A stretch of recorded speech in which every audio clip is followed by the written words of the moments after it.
Voilà, en bonne santé, mais s'attacher pour tout le peuple d'Israël. Alors, on va voir ici une Mishnah. Donc, c'est la Mishnah, on est au Perek He, cinquième Perek. Mishnah, c'est l'enseignement de la Torah orale. C'est la Torah orale. Là, on est dans le Pirkei Avot. On est donc au Perek He, cinquième Perek du Pirkei Avot, et la Mishnah Zayin, Mishnah 7. Alors, que nous dit la Mishnah? Shiva Dvarim, Bagolem, Veshiva Bahacham.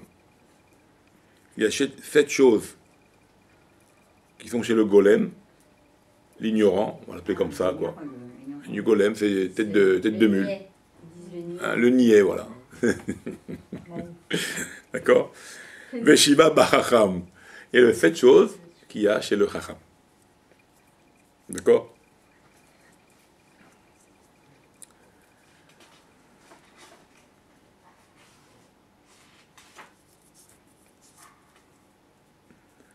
Pourquoi on a mis le golem en premier? Pourquoi on dit d'abord cette chose c'est le golem et cette chose c'est le haram? On aurait pu dire cette chose c'est le haram et cette chose c'est le golem. Pourquoi on a dit le golem en premier? Parce que le golem, ce qui vient en premier. L'instruction c'est haram, ça se travaille. Ça vient avec le temps, avec l'évolution d'un homme. Mais sinon on est tous des golems. On est tous vides. Et la horma va s'accumuler. Donc c'est pour ça qu'on commence en disant le golem, c'est-à-dire c'est le début d'un homme. Il est golem au début. Et après, il va rentrer de la chorma, de la sagesse. Mais s'il veut rester golem, il peut rester golem même un adulte. Mais il y a aussi cet homme-là qui ne va pas vouloir du tout apprendre et s'enrichir. Donc il va rester toujours golem comme son était premier, en quelque sorte. Donc c'est pour ça qu'on commence par golem, avant de dire le chacham. Parce que le chacham, c'est une entreprise déjà. C'est déjà du travail à faire. Le golem, on est né comme ça. D'accord? Donc Shiva Dvarim Bagolem et Shiva Baharam.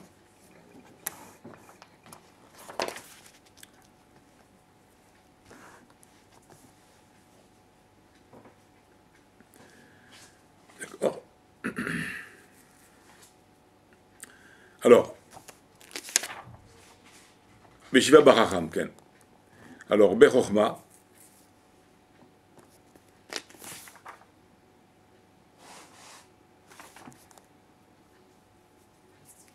Alors, dans la chorma, dans la sagesse, il y a 7 choses chez le golem, et cette chose est le haram, qui concerne la chorma, la sagesse. Qui les distingue, ouais. Qui les distingue. 7 choses qui distinguent. Qui distingue le haram, le golem du haram, dans le savoir, dans le chorma. Première chose, Ve'eno nichnas. On ne rentre pas, quoi.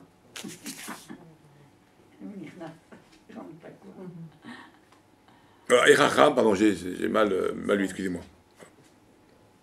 Et Chacham, donc, Eno medaber mipne mi sheu gadol mimeno, bechochma.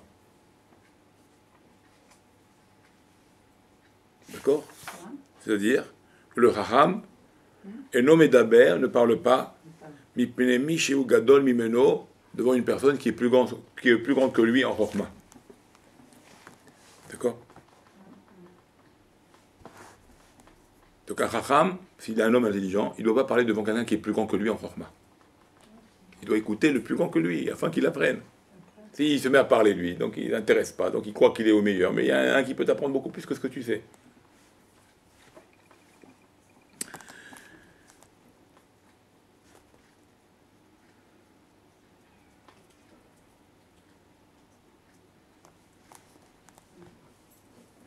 D'accord? Donc, Achacham eno medaber mipne mi sheu gadol mimeno bechokma.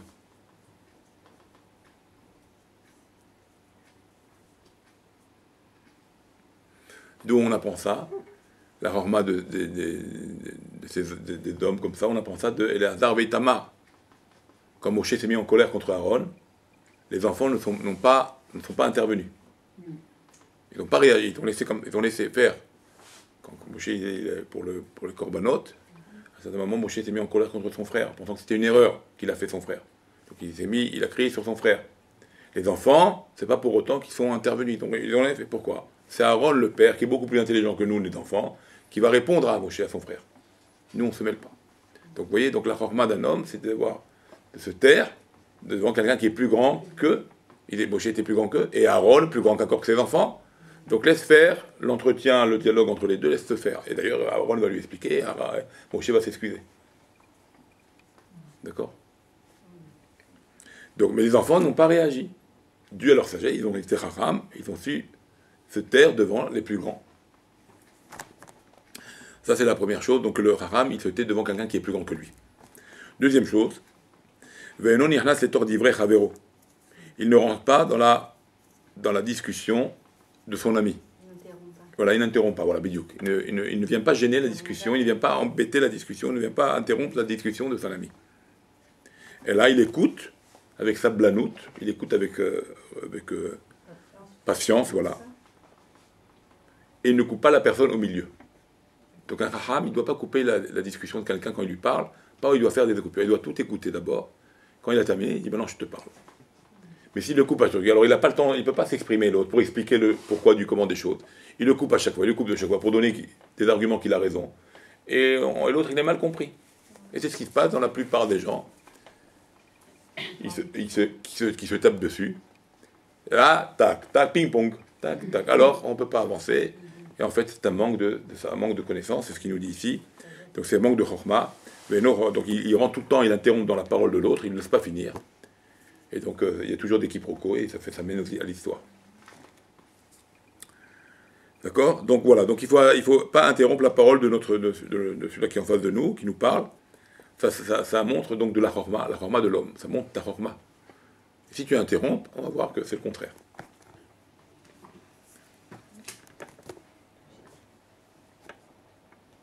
D'accord?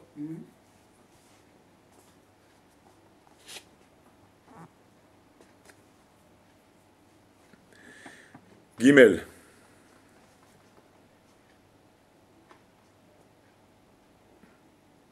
כן? ואינו נבעל להשיב. Voilà, il n'est pas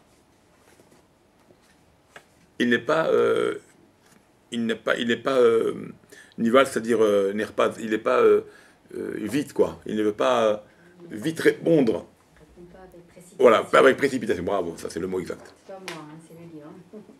Il ne répond pas, parce que maintenant, il y a le troisième niveau, c'est la troisième chose. Donc il y a des fois, il faut répondre à telle situation. D'accord? Alors il y a celui-là qui répond avec précipitation, et il va louper le message qu'il veut faire passer. Donc il ne faut pas répondre avec précipitation, il ne faut pas être nerpaz. Pas vite, il m'a dit ça, alors vite, je vais lui répondre pour prouver que j'ai raison aussi. Ça ne va pas être bien. Ne sois pas vite, ne dis pas vite une réponse. Réfléchis d'abord, comment trouver les bons arguments, les bons mots, afin de faire passer le bon message et le vrai message, et comme ça il comprend que c'est pas toi, ou c'est pas ci, ou c'est pas ça, peu importe la discussion. Mais si tu réponds vite, il va croire que, bon, c'est pas bon. Tu veux vite t'empresser à donner une réponse. On n'a pas besoin d'une réponse immédiate. D'accord? Donc répondre immédiatement, vite répondre, ça manque de réflexion. Tu comprends? La même chose. Donc, mais non, il va, mais la chiffre. Donc, il n'est pas empressé, il n'est pas. Comme vous avez dit. Ne répond pas avec précipitation. Voilà, avec précipitation. Il ne se précipite pas à une réponse. Et là, par contre, il réfléchit par rapport à la question qui lui a été demandée. Il réfléchit. Afin de donner une bonne réponse, la plus exacte, la plus proche aux demandes de celui-là qui l'interroge. D'accord? Il interroge avec méthode et répond avec justesse. Voilà. Ensuite, Dalet. Shoel Kainyan, l'homme intelligent, il questionne sur le sujet. On est tel et tel sujet, il ne parle pas d'un autre sujet maintenant. On est tel et tel sujet, alors c'est une halakha, il faut savoir. Quand on est dans un sujet de halakha ou d'un sujet de Gemara ou un sujet, il faut rester dans le sujet. Tu poses des questions sur le sujet. Ne t'évade pas ailleurs. Combien de fois on voit dans les cours hein? Bon, ça n'a rien à voir, je voudrais vous demander un truc, mais on n'est pas... aucun rapport maintenant. On va voir pour quelle raison. D'abord, ça peut gêner le rave. Peut-être qu'il ne connaît pas bien le sujet. Donc tu peux le faire rougir, tu peux lui faire honte, parce qu'ils attendent tous une réponse maintenant, si en plus ça se passe devant tout le monde. D'accord? Ça peut le mettre à mal à l'aise. Donc c'est un manque de savoir de poser une question qui est hors sujet. En général, quand on est dans le sujet, ça veut dire que le rave, il maîtrise son sujet. Parce qu'on discute de ce sujet-là, donc en général, c'est maîtrisé. D'accord? Et deux, même si ça ne fait pas entourage, le rave, il a la réponse à tous les sujets, parce que bon, en général, il a des connaissances clalides, donc il peut répondre, mais ça interrompt le cours. Ça fait une coupure dans l'avancement du cours. Ça n'a aucun rapport. Si ça est dans le cours, la question elle est sur le sujet, alors ça fait fructifier le cours, ça fait grandir le cours. Mais si c'est hors service, hors concours, hors sujet, comme on dit, d'accord? Hors sujet, ouais. Hors sujet, ça bloque le cours. On n'est plus qu'à, on était fini, tu ne fais plus grandir le cours. Tu le rabaisses le cours, tu le rends petit. Ça déconcentre aussi. Ça déconcentre beaucoup. Beaucoup, ça déconcentre. Et la communauté. Bien sûr, ça déconcentre beaucoup. Donc, alors, on reprend la quatrième source du Chacham. Shoel Keinyan, il questionne suivant le sujet, ou Meshiv Kalaha, et il répond suivant la halacha, suivant l'exactitude de la chose, quoi. D'accord? Donc il pose une question sur le sujet traité par le Rav. Il discute les questions suivant l'ordre dans lequel elles ont été. Ouais, attendez. C'est ça, traduction. Non, non, c'est pas ça la traduction, excusez. Ça c'est le cinquième, vous parlez du cinquième là. On est dans le quatrième. Shoel Keinyan questionne suivant le sujet, il répond suivant la halacha. Alors on est un exemple, par exemple, le Rav fait un cours sur un sujet X, il faut questionner sur le même sujet X, ne pas aller sur un autre sujet. D'accord? Si le Rav il est sur une Masechet, tu ne poses pas une question sur une autre Masechet, qui n'a rien à voir. À moins qu'il y ait un rapport de question commun qui fait qu'il se soulève d'une question parce qu'il a vu ça ailleurs. Donc ça s'appelle le sujet, ça. Mais si c'est stam pour poser une autre question sur... c'est pas la peine. D'accord?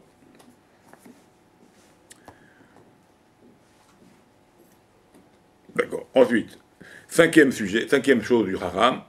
Vomer à la Rishon, à la Haron, Haron. C'est ce que vous dites là. Vomer Rishon, il donne un ordre. Parce que la première question qui a été posée, on répond par la première question. Deuxième question qui a été posée, en deuxième temps. Il y a un ordre dans les questions et dans les réponses. C'est-à-dire un ordre dans les réponses qui va donner par rapport à la question qui a été posée. Première réponse, deuxième réponse, deuxième réponse. Première question, première réponse. Deuxième question, deuxième réponse. Vous voyez, ça va dans un ordre.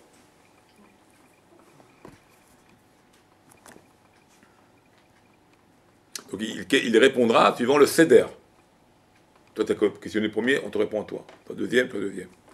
D'accord? Pour qu'il y ait un ordre dans les idées.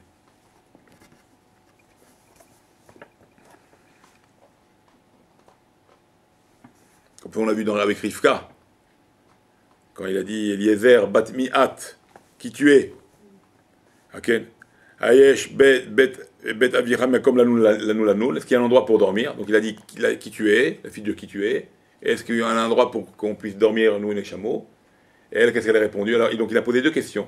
Qui tu es? Est-ce qu'il y a un endroit pour nous pour passer la nuit? Elle a répondu. Réponse. Bat, elle a répondu, je suis la fille de tel. Et effectivement, il y a un endroit pour dormir pour toi et tes chameaux. Vous voyez? Donc il a posé qui tu es? Est-ce qu'il y a un endroit pour nous? Réponse. Pas oui, il vous a un endroit pour vous. Et qui tu es? Et je suis tel. Non, elle n'a pas répondu. Elle est revenue sur le premier sujet qui a été questionné. Donc ça monte à la chokma de la personne. D'accord? Valma, sixième chose. Valma, chez l'Oshama, Omer, et sur ce qu'il n'a pas entendu, il dira l'Oshamati, je n'ai pas entendu, je ne sais pas. Pas il essaye de trouver des. S'il fait un slalom avec les. Je n'ai pas entendu. Pas entendu. C'est pas honteux de dire je ne sais pas, comme Rachid souvent. Voilà, Rachid souvent il dit. Loïder, je ne sais pas. Rashi, il dit dans le Chumash, vous verrez, des fois, il y a des Rashi où il dit Rashi, je ne sais pas. Comment expliquer ce pasuk? Je ne sais pas. Vous comprenez? Il dit je ne sais pas. Il n'essaie pas de dire, mais parce que peut-être que si et que ça. Il n'essaie pas de trouver un montage. Il ne sait pas, il ne sait pas.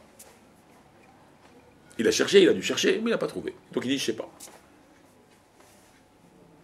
Aussi, moi j'ai pensé, quand il dit je ne sais pas, j'ai pensé dire que parce que c'est pour montrer toujours. Pourquoi il dit ça? Peut-être qu'il fait ça exprès. Pour dire que c'est, quelque part, peut-être pas exprès, mais peut-être qu'il ne sait pas vraiment, quoi. Pour dire que c'est une dimension divine, quoi, la Torah. On ne peut pas tout savoir. Vous comprenez? Pour ça, il y a des passages des fois qu'on ne comprend pas pourquoi il y a cette répétition. Alors il dit Rashi, je ne sais pas. Parce qu'effectivement, il ne sait pas. Il ne sait pas parce que c'est pas une dimension humaine que je peux tout expliquer. Si ça reste au niveau humain, je peux tout expliquer. C'est relationnel, c'est une relation avec moi. D'accord? Mais si ça me dépasse, c'est du divin. Donc il y a un moment, je ne sais pas. Il y a un moment, je ne sais pas. Je ne peux pas tout savoir. Et c'est ça la preuve que c'est divin. Parce que je ne peux pas tout savoir. Alors quelque part, Rashi, quand il dit je ne sais pas, ça veut dire vraiment il ne sait pas parce que ça le dépasse en tant qu'homme, même s'il est le plus grand des hommes. Mais la Torah, elle est divine. Elle dépasse l'homme qui est le plus grand. La Torah, elle dépasse Moshe, même s'il est le plus grand. Il y a d'autres qui le disent aussi, je ne sais pas. Ou... Oui, non, c'est ce qu'il nous apprend ici. Non, mais est-ce qu'il y a d'autres... Dans des écrits, je n'ai pas vu, non. Oui, ça arrive, ouais. Qui disent je sais pas. J'ai pas vu. Non, Rashi, j'ai vu plusieurs fois. C'est pour ça. Ouais, Rashi, j'ai vu, il dit je sais pas. Il dit je sais pas. D'accord? Donc ça, c'est une mida tova, ça, c'est une sagesse de l'homme. Une honnêteté de sagesse, je sais pas ce que tu veux me... T'as inventé un truc? Okay. Okay.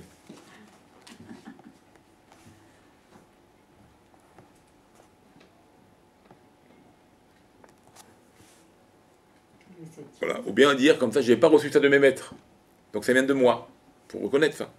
J'ai pas reçu ça de mes maîtres. J'ai pas entendu de mes maîtres. Mais ce que je te dis, ça vient de moi. Alors t'es pas obligé d'accepter. C'est une idée. Mais j'ai pas entendu ça de mes enseignants. C'est pour ça que j'ai dit Lochamat, je n'ai pas entendu ça.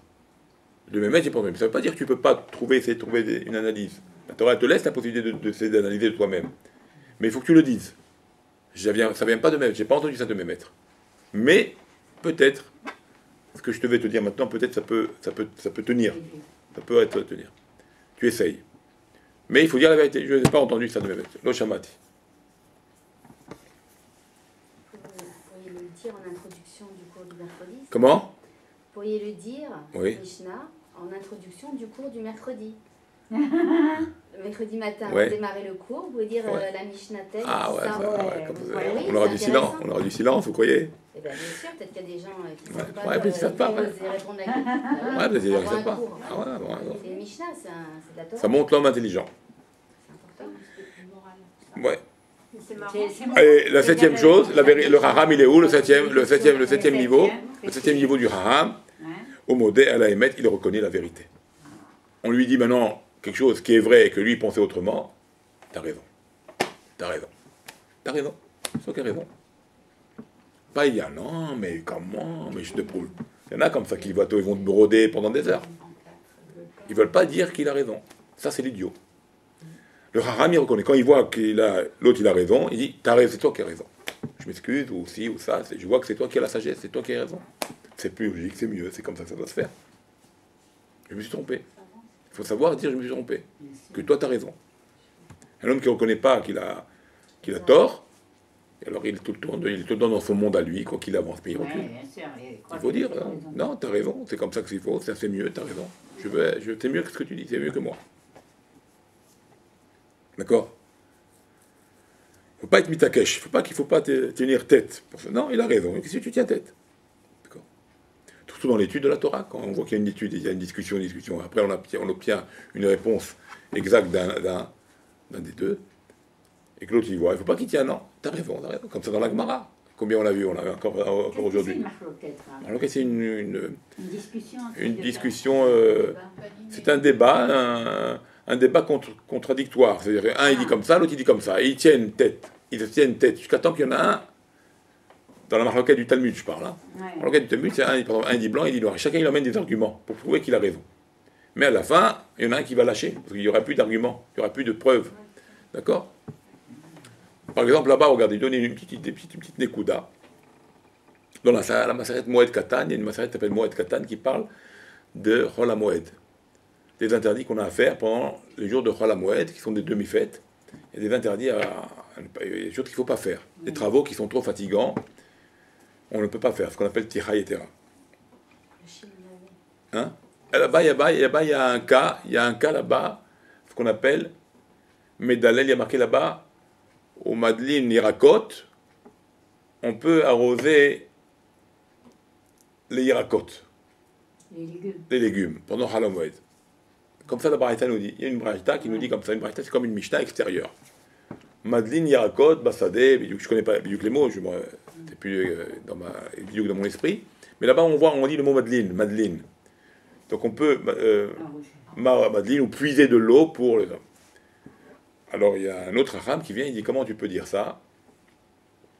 On a vu dans la Mishnah que En Madlin, Bakilon ou Bemek Shamim, on n'a pas le droit de tirer de l'eau de pluie, de tirer de l'eau de pluie dans un réservoir de pluie, ou bien de tirer de l'eau du puits, parce que c'est trop fatigant. Et toi, tu me dis, maintenant, on a le droit de puiser pour les Yerakot.